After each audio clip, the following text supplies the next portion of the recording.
ड्रग्सच्या विरोधातल्या धाडी गेल्या 10 वर्षात बंद झाल्यात असं वक्तव्य राज ठाकरेंनी केलंय. शाळांपर्यंत मुलांपर्यंत हा प्रकार येऊ लागलाय. याबाबत केंद्र आणि राज्य सरकारला विचारणं गरजेचं आहे असं देखील राज ठाकरे म्हणाले.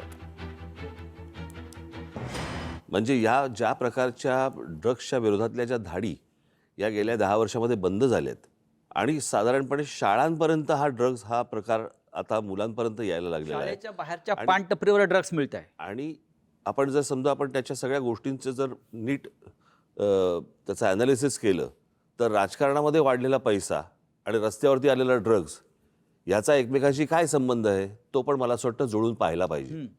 कारण एवढा राजकारणामध्ये ज्या प्रकारच्या निवडणुकांवरचा खर्च आणि सगळ्याच गोष्टी ज्या प्रकारे होत आहेत आणि ज्या प्रकारे ड्रग्ज रस्त्यावरती येतात आणि त्याच्यावरती कोण हे व्यवहार करतं ह्याच्यावरती कुठच्याही प्रकारच्या धाडी किंवा त्याच्यावरती कुठचीही बंधनं येत नाही आहेत, हे काय आहे हे मला असं वाटतं केंद्र आणि राज्य सरकारला विचारणं गरजेचं आहे.